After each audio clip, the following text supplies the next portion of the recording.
Hello, and welcome to another episode of Boundless Body Radio. I'm your host, Casey Ruff, and today we have another amazing guest to introduce to you now. Chris Cornell weighed 278 pounds at age 51 when he realized he had to take action to improve his health.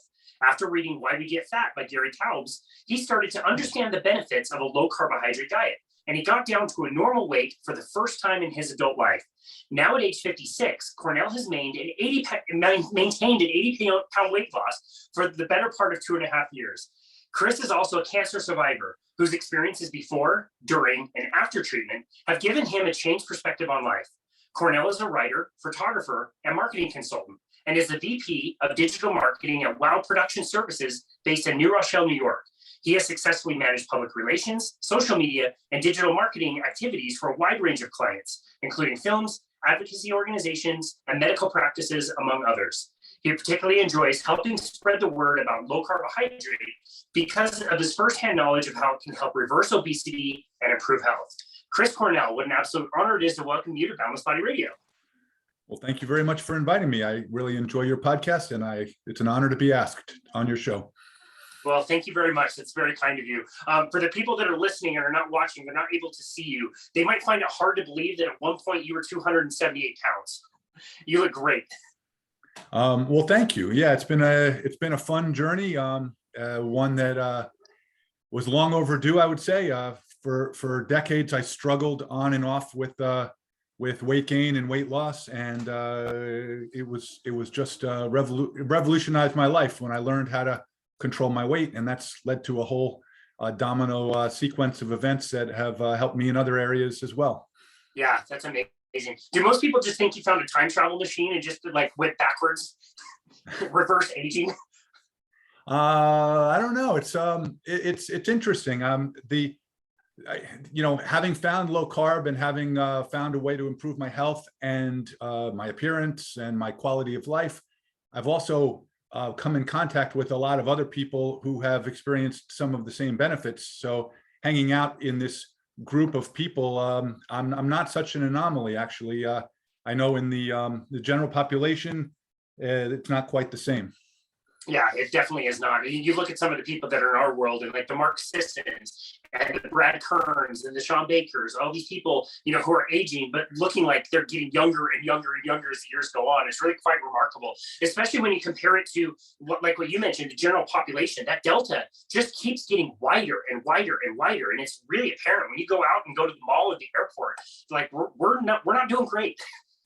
No, we are not, and some of what I see going on in the mainstream nutrition and medical fields with respect to the attitudes towards obesity and metabolic disease is kind of disturbing. I think that the average person could, do a lot more for their health just with lifestyle changes. And I know there's other issues and there's other solutions that can be a part of that, but I definitely don't think that it's appropriate to have people filled with the idea that they are completely helpless and cannot, make changes that will improve their life. And that goes for just about every area of your life. There's things you can do to take control and improve your situation.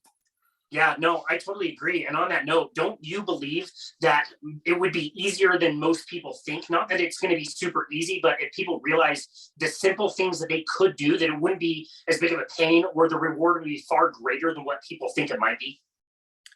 Yes, there's no doubt about that. Using the wrong information, some things are literally impossible to solve. And I was always the kind of person that tried to figure things out on my own.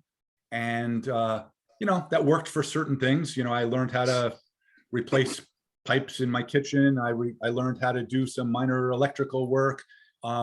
But, I also, when I didn't know how to do something, I would typically, just for my own safety, ask someone for some help and some guidance to try to avoid the problems.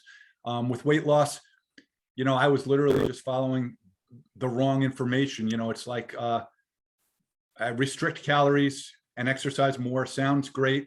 And there's some small bits of truth to that, but without additional knowledge, a lot of people just find themselves on a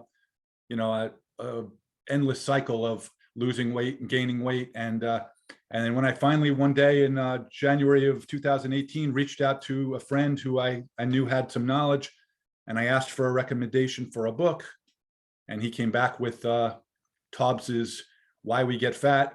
That single book was the catalyst that got me going on this journey and led me to a whole bunch of other things. But the change was almost instantaneous. It happened. I was in the waiting area of a Mexican restaurant on my daughter's 16th birthday, and I was reading on a Kindle that book by Tobbs, and all of a sudden, a light went off or on, and I just said, wait a second, I think I understand this, and I changed what I ordered at dinner that night, and I literally never looked back. Wow. I lost weight consistently, with really almost no exceptions. I've had no relapses. I've had a couple of bad days, but it's been unbelievable. So I'm down 80 pounds. It's now I'm just about at 4 years of being at my goal weight, at or below 205 pounds. And I've probably added a bunch of muscle from when I first got to that goal weight. Since then, my body fat has continued to go down, even though my weight has not. So I'm doing better on just about every count. Yeah, that's amazing. And it's so obvious to see when you see the pictures and what you're doing. You're running a lot, you're doing a lot of weightlifting, but when you look at your physical appearance, like it's totally apparent that you have completely recompositioned your body. And it's amazing that we can do that at really any age. It requires the right information. When we're talking about your story, let's back up a bit and talk about your journey into unhealth. Tell us, some of the things that you noticed, not only the weight gain, but also other things that kind of went along with that, and what things you tried along the way before you got that great book recommendation. Well, I went up and down in weight quite a bit ever since, even towards the end of my last couple of years of college. I was gaining a few pounds. I was not obese by any stretch.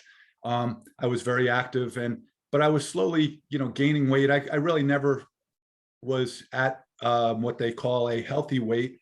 But after I got out of college, I had a lot of work, a lot of jobs that required sitting at a desk for long hours. And, within 2 years of being out of college, I got up to like a 40-inch waist size. And, my weight was creeping up over 230. And, it's hard to remember exactly the sequence, but over the years, I would lose 10 pounds and gain 15 pounds. And before long, I was up over 250, and then in my late 40s, it just kept climbing. And then there was a long time when I never stepped on a scale, so I didn't really realize how heavy I'd gotten. And it was one day when I was 51, I stepped on a scale at my mother's house, and I saw 278 pounds.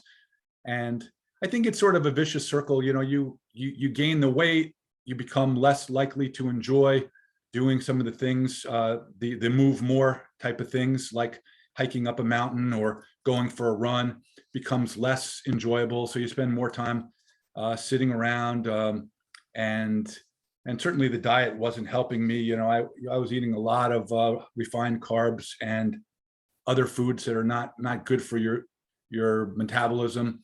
And I was always stopping at convenience stores and just eating foods that were not helpful to me. And so even when I first got to that 278 pounds and realized I had to do something, I didn't know what to do.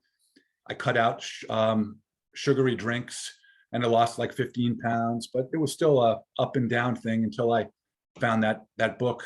And let's see, the reaching out and asking someone for help was important for a couple of reasons, because it was sort of like it wasn't a completely public thing, but it was reaching out to someone else who, once I asked for his recommendation, I sort of felt like I had to remain accountable to at least read the book that he recommended for me.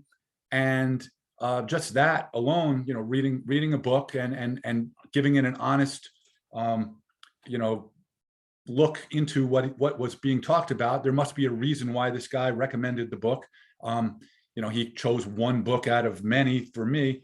And that one principle alone is something I've gone back to many times since. Like if I want to learn something about running, and I have access to somebody that knows a lot about running, I'll say, hey, like Zach Bitter, the former 100-mile world record holder in the 100-mile run, I had a couple of opportunities to talk to him, ask for book recommendation, ask for article recommendations.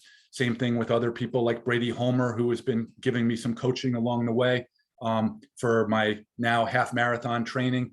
These people know infinitely more than I'll ever know about running. Why not tap into their knowledge when you have a chance to ask for some help and, get from somebody else, get some idea as to where you should focus your energies. And I do that in all areas of my life now. And it's been very helpful. It's such a great lesson to learn. Why do you think more of us don't do that? Why do we think we have all the answers, or we just trust the mainstream versus seeking out and finding and hiring the experts in the field and compensating them fairly for that information? I feel like most of us would rather buy the sexy meal plan or buy the sexy workout equipment that's the newest thing on the block versus hiring a coach who knows what they've been doing and they've been in the field for 20, 30 years. Well, that's a great question. And for one, I think there is one answer to the reason why people don't do that is because they don't know who to ask. It requires some discernment. There are good coaches out there who are well worth every penny that you spend with them. And there's coaches out there that are not good. And if you make the wrong decision, people are afraid to make the wrong decision. You don't necessarily want to just reach out to, a sort of somebody that you don't have 100% confidence in and just put your whole life in their hands. So you've got to balance that. And, finding a good coach would be life-changing for a lot of people. It's just, how do you do that? And what I've learned through Twitter that by getting involved in a community, you ask some questions, you look at the answers, you try to gauge. You can't tell whether someone's for real just by asking them one question, but if you follow their answers and you read into them and you check them and you verify, you can start to get an idea as to who is talking sense and who is not. There's another thing that some people are right about a lot of things and they're wrong about something. You've got to always keep yourself open to that. And then, it's just, I think that's really it. You've got to find the right people to go to. You've got to make a lot of decisions on your own, and you got to learn to trust some of your instincts. But then you've got to, when you find someone that you trust, you can start to put more of your outcome in their hands. Once you feel like they're going to give you good advice, you can really start using that advice to your benefit. Yeah, you made so many really good points there. And I just want to point out, like Twitter specifically, somebody in my neighborhood just put out a tweet. It was about a week ago, something about like cardio. Should I be doing cardio? And all of these like answers came through with all these people that had very specific things and why it was great. None of them asked any questions like good for what are your goals? What are you training for? It was like definitive, like here's what you have to do. And so to me, that's a great barometer to look at those people and say like, well, you guys are probably not the people I want to be hiring as a coach versus somebody like you mentioned, Zach Bitter. We just hosted Zach Bitter for the second time. We did an episode all about nutrition for endurance athletes. And the number of times that he said, I don't know, it depends. There's so much nuance to it. Zach Bitter is an amazing coach, an amazing human, because he considers all of those things before saying like, yeah, go zero carb and this is your running program. Like there's so much nuance. And I think that's a really great way to find those good coaches, because it can get very confusing out there.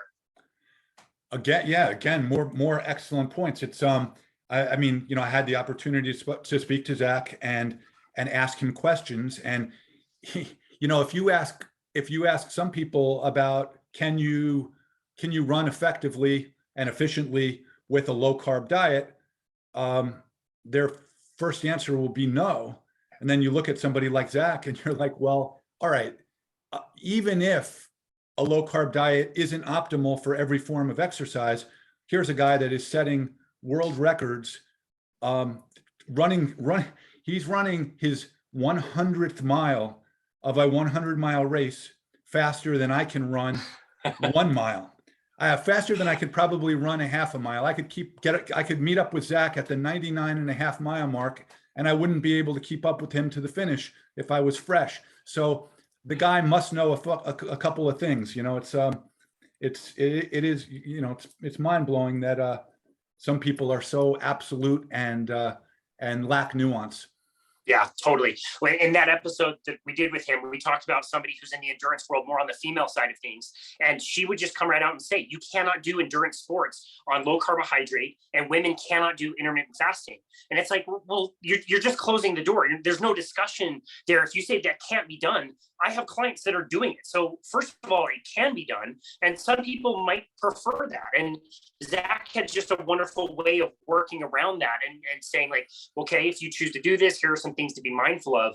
And yeah, I just think that's a really great way to find the good people who are really going to help you along the way. Yeah, I agree. Let's see. Is there any other areas you want? No, I that was a great tangent. I do want to go back to your story, and I want to go back to the time before you read Taubes. I want to know, like, in the phases that you felt you were doing really well, maybe you were losing a little bit of weight. What did your life and lifestyle look like? What things did you think, like, okay, they told me to move more and eat less, so I'm gonna do A, B, and C. What did that look like at the times when you were really trying your best? I think you've already told us a little bit about what it was like when you weren't, probably not very much exercise, and a lot of processed foods, a lot of refined carbohydrates. But what did it look like before you read Gary Taubes and you wanted to do really well?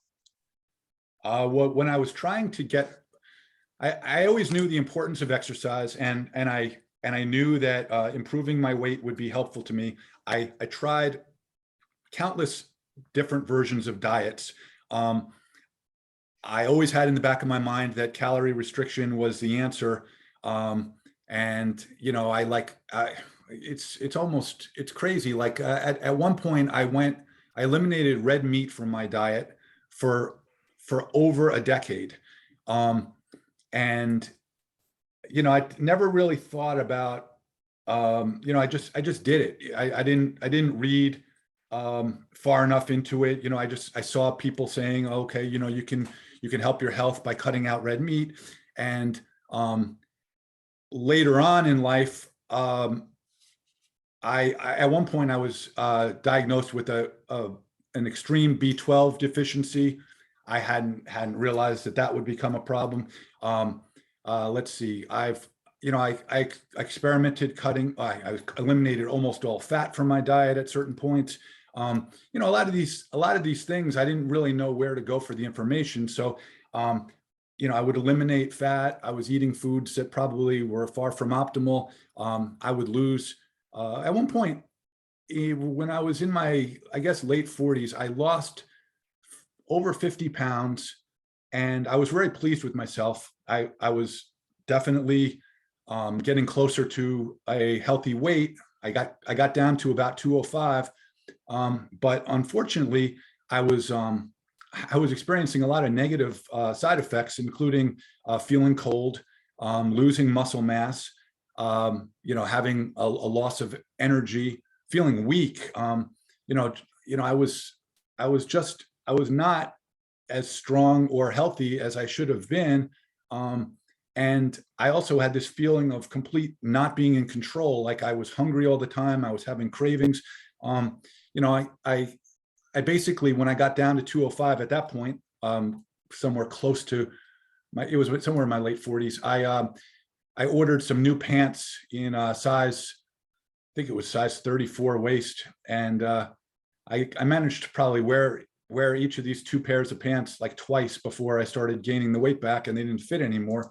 So that was the story of what it was like. And then the other thing that I think a lot of people share this experience is I viewed exercise as a potential solution to weight loss.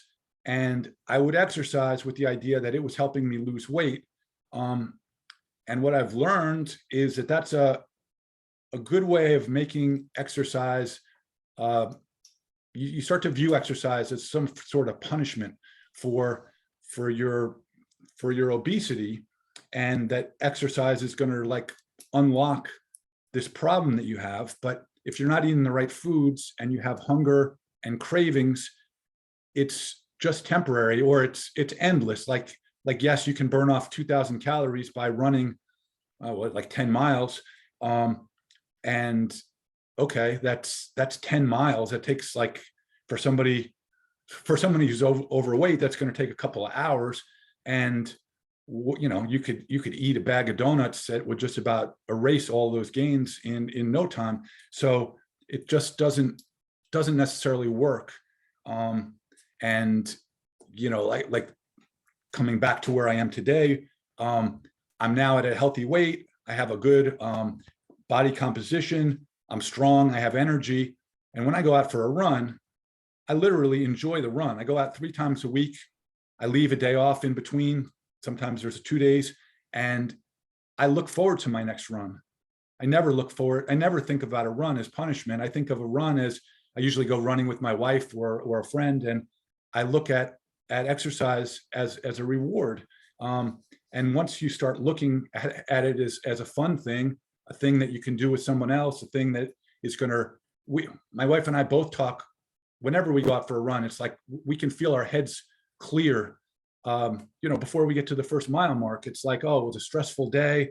Now we're out running on the rail trail at a nice relaxing pace, and all the troubles just evaporate, and you're just, all of a sudden, it's like you have a different frame of mind. And it doesn't erase all your problems in life, but it certainly is a good way to get a reset and feel good about yourself. After a 10-mile run, you're like, wow, it's a feeling of accomplishment. It's just a totally different perspective to operate within. And if you have any other questions about my past diet things, I tried everything I could imagine. I tried grapefruit diets. I tried, trying to stuff myself with carrots and broccoli. I learned a lot of things that didn't work. I was willing to try just about anything. And I guess what I learned was that figuring out how to control hunger and cravings, or how to achieve satiety, however you're going to do that, for me, that involved a high protein, low carbohydrate diet. I'm aware that other people can solve their satiety issues with different configurations, and that's great. But I think that addressing that hunger and cravings, so that you don't have to deal with that 24/7, is really life-changing. It really is. I completely agree. And if somebody is just starting to get into the low carbohydrate world, that is my number one priority. The number one place to start is, let's get you out of the hunger cycle. Let me feed you as many eggs and steak or whatever that you'll eat until you are not just full, but you're really satiated, and you just lose interest in hunger. Because I think most people have gone through those cycles and they never know what it feels like to be fully satiated. And I love that you explained all the different diets that you went on. My favorite one that I ever came across was the new cabbage soup diet, which just tells you there must have been an old one that didn't work as well, and the new one is better. But you described, two totally different people at 205 pounds. And I'm really glad that you made that distinction. I had the privilege of working on a metabolic cart for over a decade, and we would measure people's metabolic rates. And once you did enough of these tests, it got to the point that you could identify somebody's metabolic rate as soon as you saw them. You would see that they would be weak. They would generally have more weight around the midsection. They might be a little leaner in their arms and legs, but one of the easiest things to tell is they were cold. They were always cold. Not only were they hungry and craving things like you mentioned, but that deep coldness, especially in the extremities, the hands and feet. Somebody could just walk up and you'd be like, okay, I know your metabolic rate is several hundred calories less than what it should be. And to the point that you made earlier, yeah, you can jump on a treadmill and you can burn a bunch of calories and be a hot, sweaty mess. And that's fine, but that is doing the opposite effect of what you truly want, which is to teach your body how to burn more calories all the time. So it's so cool that you experienced that the one time by dieting and calorie restricting, but you also got to the same weight in the exact opposite way. You feel really warm, your energy is good, you love to move. Nobody has to tell you to go on runs because you love to move. Before, it would have been a chore like you described. Yeah, and sometimes I think that some people have a hard time comprehending what I'm talking about and what you're talking about. Like last Saturday, my wife and I went out at 9:30 in the morning for a 11-mile run. I drank 6 ounces of salt water when I got up, and I went out for an 11-mile run. So fasted on 6 ounces of salt water. And when I got back, I drank water to replenish, but I wasn't even thirsty. And I wasn't hungry for hours after I got back. And the old me, I couldn't mow the lawn without coming in for a snack, like every half hour, for like 2 bottles of Gatorade. The body is a remarkable machine, and you can repair it. It wants to repair itself if you give it the right options. And it's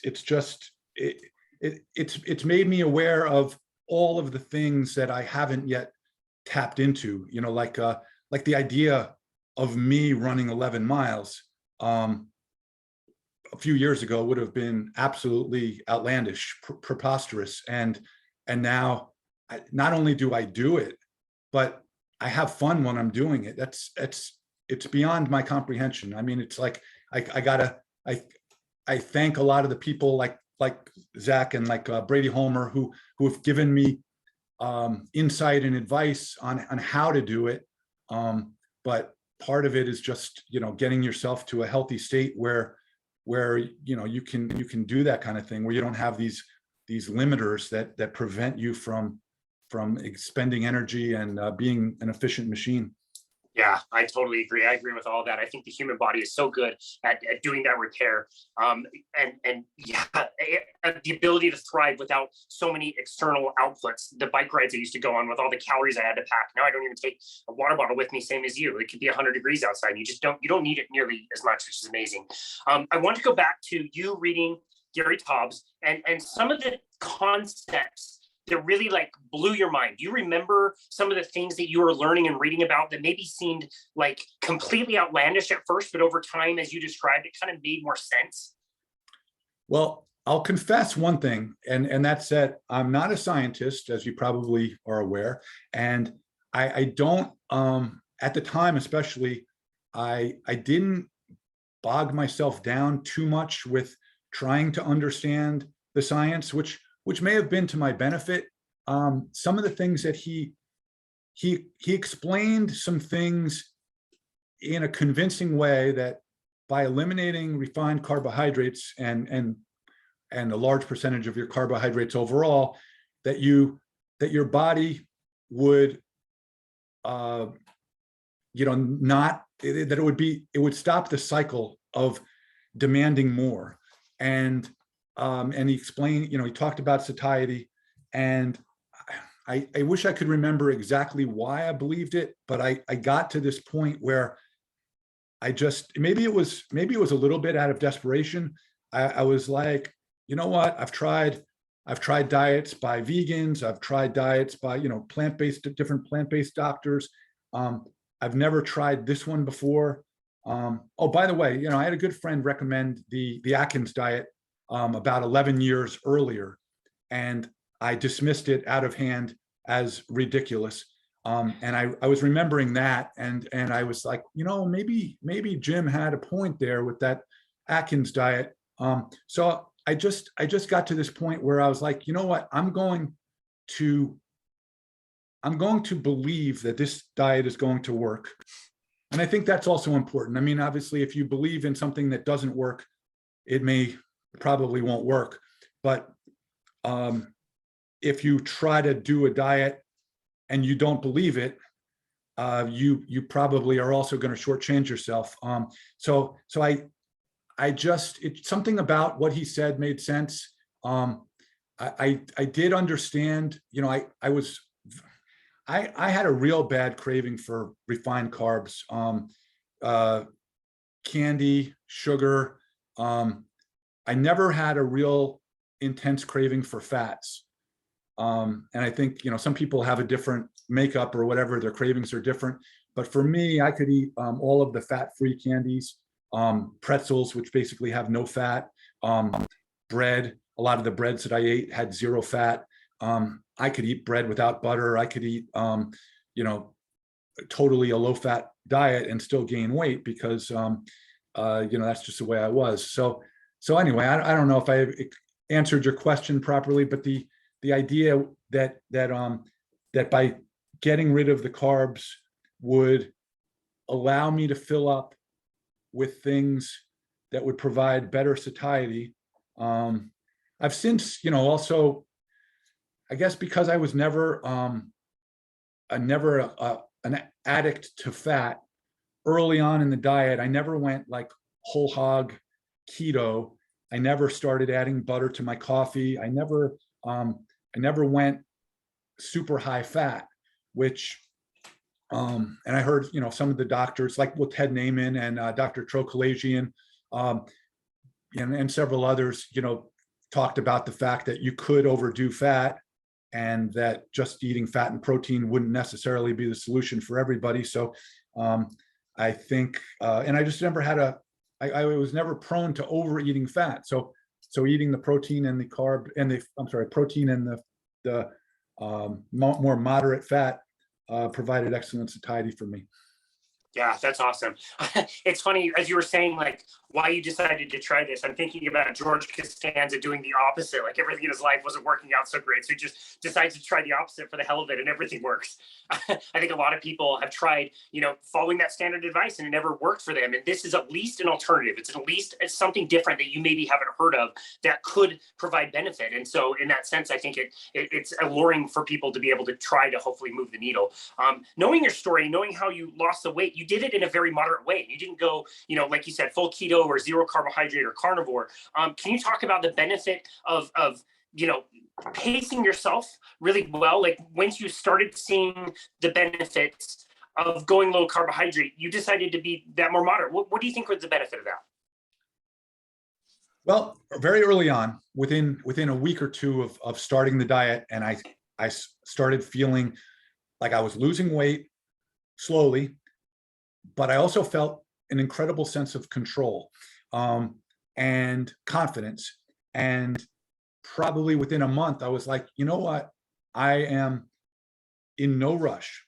I have figured something out here with help of others, a way that I'm going to lose this weight, and I'm going to lose like 5 pounds a month until I get to my goal weight.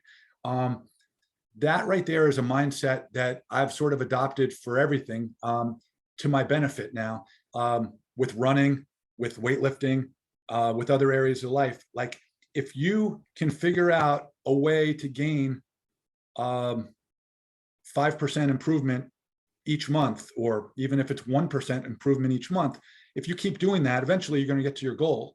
And the stress kind of vanishes, because in the old days when I was trying to lose weight, it felt like I wasn't in control. I felt like I was going to lose control and that it was all going to go back. So there became an urgency to like lose more faster, because there was a fear that it wasn't going to remain, it was going to stay. Once that goes away, you have this peace that, okay, like, what am I in a rush for?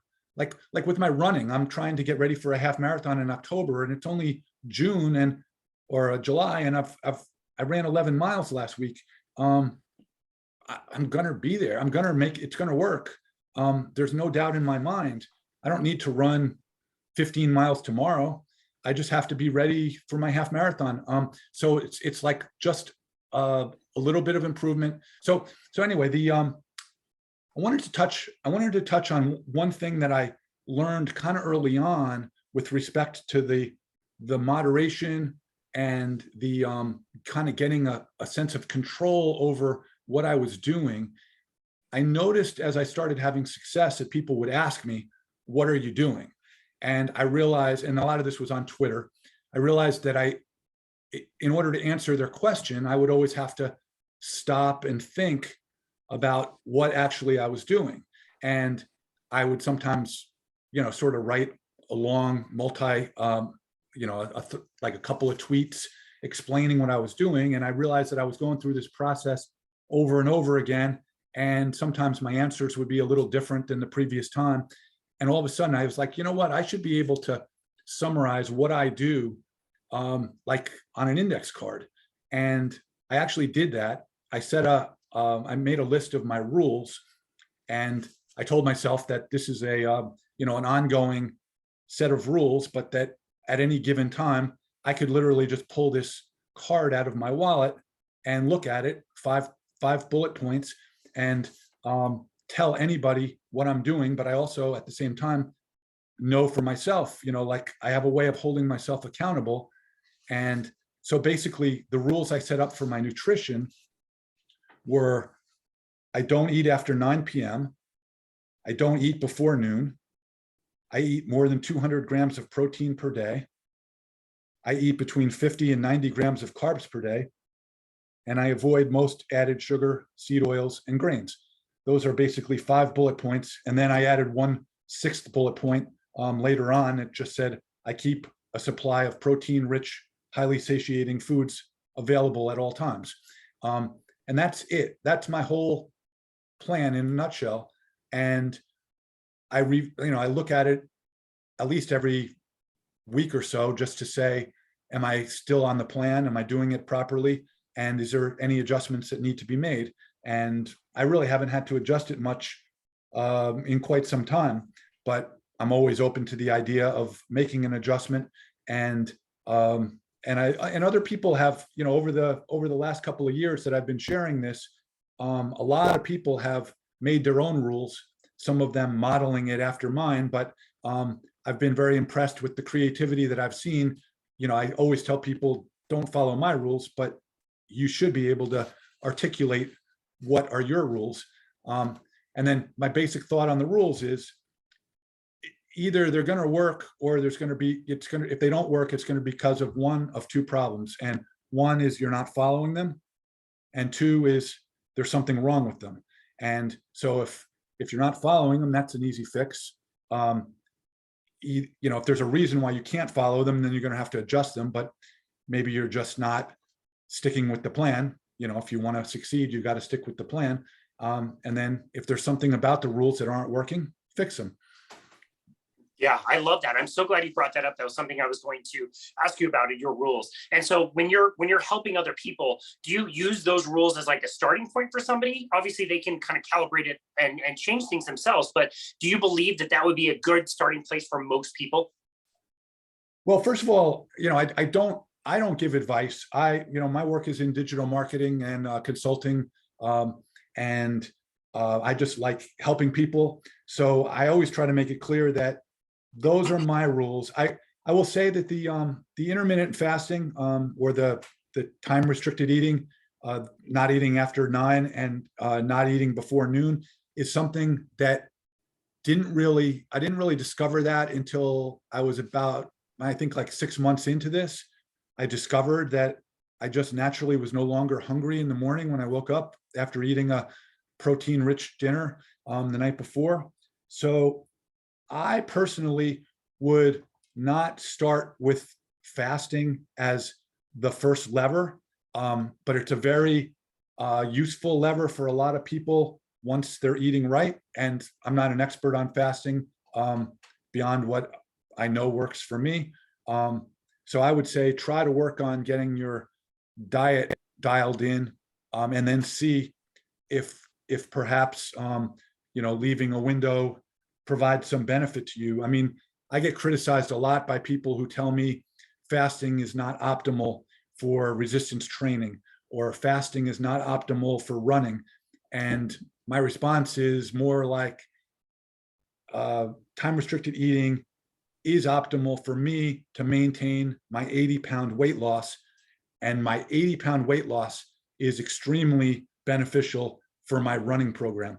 So the maintaining my weight loss definitely trumps any thought of trying to become an Olympic runner, which is never going to happen for me. So, I'm happy with what I've got.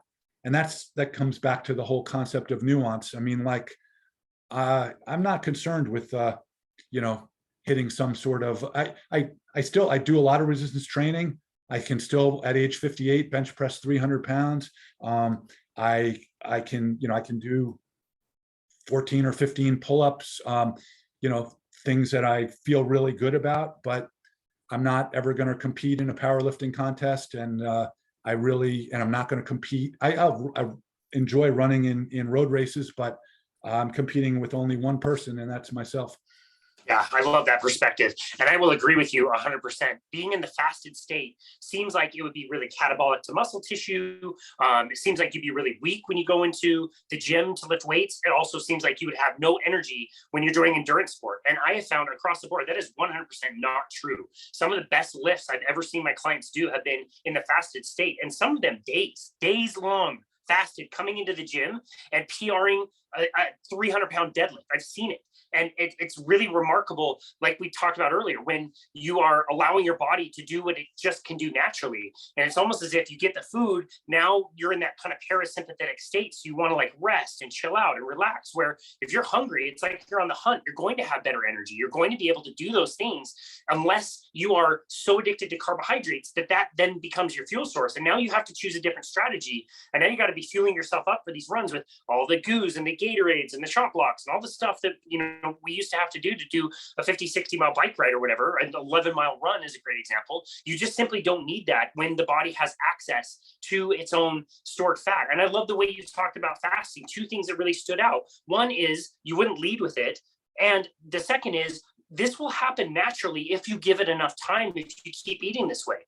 It's not a forced thing to tell somebody to do a fast. They'll just naturally eat once or twice a day, and that will be sufficient.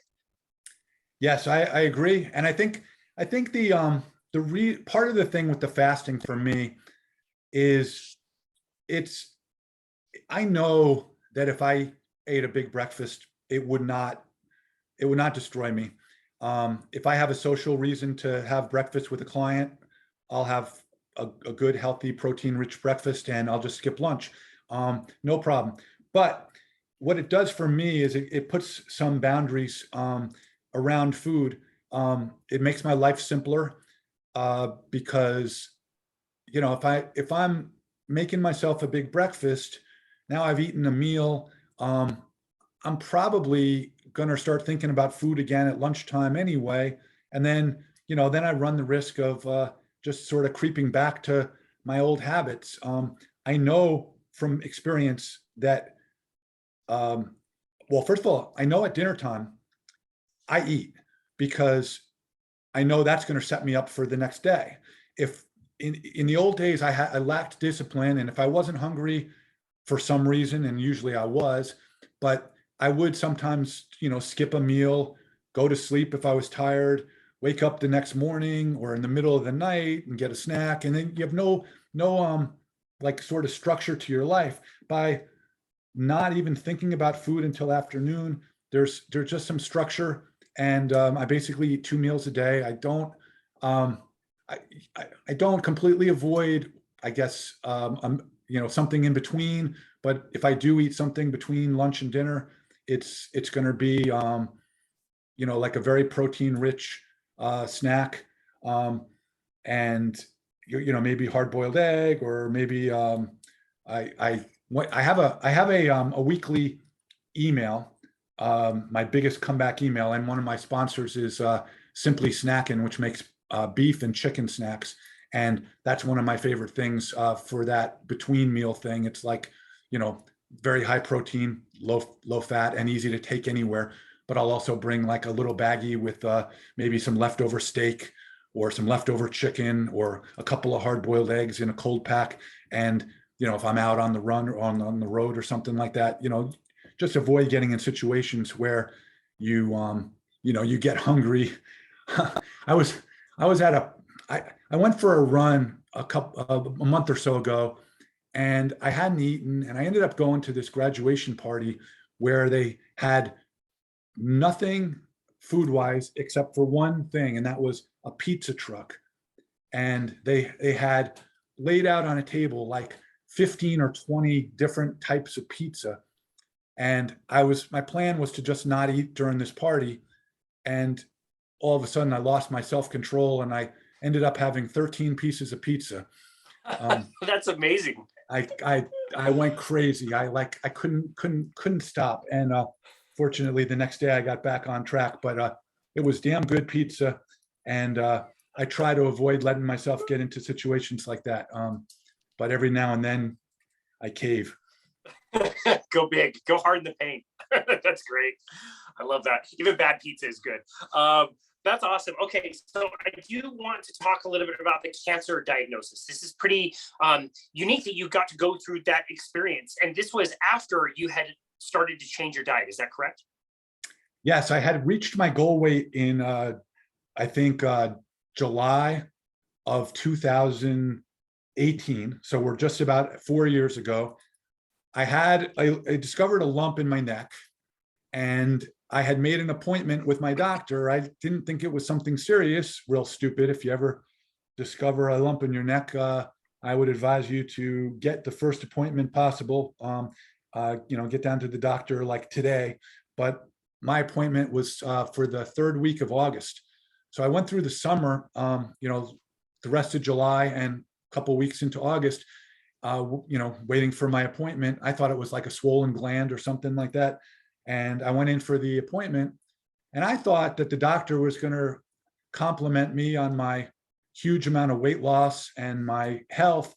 And, she was impressed to some extent, but she looked at my neck, and, I pointed it out to her, and all of a sudden I could tell by the look in her eyes that she thought there was something concerning going on. And I left. She told me that I needed to get some tests done. And I left the appointment, and I think it was like later that day, she called me personally and told me that I kind of needed to go get a test. Like, I think it was the next morning. And, my wife, she works for a hospital, was a lot more concerned than I was, rightfully so. And so I went and got a CAT scan, and it turned out that, they needed to schedule me to do surgery to get rid of what was in my neck and do a biopsy and all this stuff. And things kind of spiraled pretty quickly. And let's see, I got my, it was like a few weeks later that I actually got the diagnosis that I had cancer. I can't remember the whole sequence. They took they did surgery a couple of weeks after that first scan. They took it out, and then a few days later, I got a phone call from the doctor and said, "You have cancer. We have to, start scheduling you for follow-up stuff like that, and another scan." And anyway, it got really heavy because turned out that a whole bunch of stuff lit up in my chest, and they thought that it might have metastasized to my chest. And I spent a week or so thinking perhaps that that I was in real bad shape. And it turned out that I had sarcoidosis in my chest, which is a different, unrelated thing. So I ended up going through chemo and radiation to treat the cancer, and the outcome of that has been good. And they told me that that there's no current sign of cancer, and I still go back for follow-ups. But it changed a lot with respect to the things I take for granted in life, and how I treat every day. Yeah, I definitely want to talk about that. Before we do, though, were you aware at the time of some of the research that was going on around ketogenic diets or low carbohydrate diets being helpful as a helpful adjunct with cancer? Yeah, I had heard a lot of stuff about that.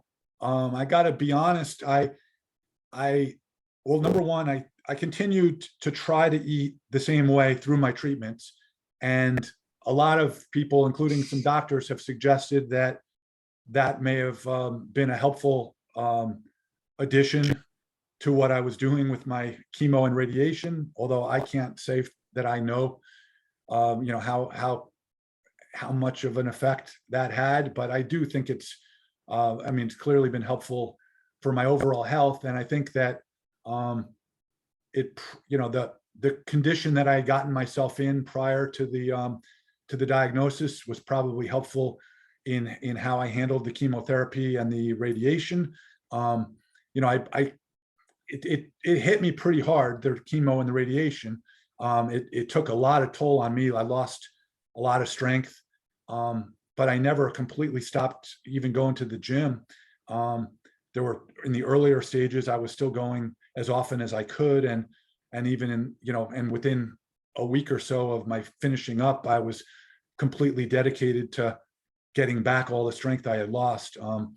So but I'll never forget the effect that going through the cancer had on my life. There was a time when I thought I wasn't going to have very much longer to live, and just being forced to come to grips with that, sort of made me realize that all of our time here is limited or finite, and we had really better make the most of every day that we have. I know that sounds cliche, but what's the point of living a long life that isn't of high quality? There's people that make the most of even short periods of time. So just make the most of every day that you have, and enjoy the people that you're with, accomplish things that are going to make your life better and help other people, and that's really what I try to live by every day. Yeah. Are you familiar with the Drive podcast with Peter Attia? I am. I've listened to some of those episodes. Yeah. It's my favorite podcast. I never miss an episode. And this week, really good timing for this conversation, they re-aired an interview that he did in 2019 with a guy who's kind of talking about the best plane ride he ever took. And it was a very short plane ride because he was on the plane, I believe it was American Airlines, that was dumped into the Hudson River with Captain, Sully, who saved them. And he describes what it was like to be in the plane, and big bang, they're 4,000 feet, I think, up, big bang, the engine is lost, a little bit of chaos, but everything's still pretty calm. And then the call comes out from the captain that says, brace for impact. And he knows all of a sudden that he's going to die. He just knows there's no other way out. He wasn't afraid. He wasn't. It was more of like a sadness. He felt like a little bit of regret, or like sadness that, like, wow, I'm not going to see my kids grow up. Did I waste an opportunity to watch a sunset or a sunrise? And we all know what happened with that story. The plane crashed, but nobody died. Everybody was fine. And he even flew home later that night, which I thought was absolutely bonkers. But he got back on a plane that exact day. And from that day forward, he was completely changed. And one of the concepts he talked about was collecting bad wines. And the way he described it is like, when I buy whatever wine that I have, when somebody comes over, we use the best wine. If it's a Tuesday night, that's an occasion, and we're going to use the best wine. And so I have this collection of really bad wines because we're always using the good wines. And he never takes those things for granted anymore, or at least tries not to. So I'm curious if you can expound on that a little bit, and how that really has affected your day to day, and what things you just appreciate a lot more than you used to. Yeah, I got to listen to that episode, because I wish I could articulate it better. I remember driving when we sat after the surgery and the biopsy, and then the scan, where they found the scan lighting up in my chest. The doctor basically looked at me and my wife and said, "We found some disturbing things in your chest." And from talking to him, I could tell that he thought that it probably meant that the cancer had metastasized to my chest. And he said, if the cancer has metastasized to your chest, well, he said it the other way around. He said, if the cancer if it turns out that there's some other reason why the scan is lighting up, we can treat your cancer. And then he said, if it turns out that it's metastasized to your chest, and then he literally stopped talking. The words just stopped. It was like he didn't finish, or if he did finish, I never heard. He basically was like, that is it. And I heard what he said. I knew what that meant. And my wife and I, all I remember is walking out of the doctor's office thinking that my life was coming to some sort of an end. But at the same time, I started thinking almost like this sense of urgency, like I've got to get my shit together. I've got to figure out how to make the most of what I have left. And I liked that was my reaction, because it wasn't one of pity. It was one of like, I've got to work faster to figure out how to make some sort of sense of what I have left. And now I've, all these extra years that I have are like complete bonus in my mind when I think back to that day. And I'm like, oh man, like what kind of fool would I be to not figure out how to take advantage of that?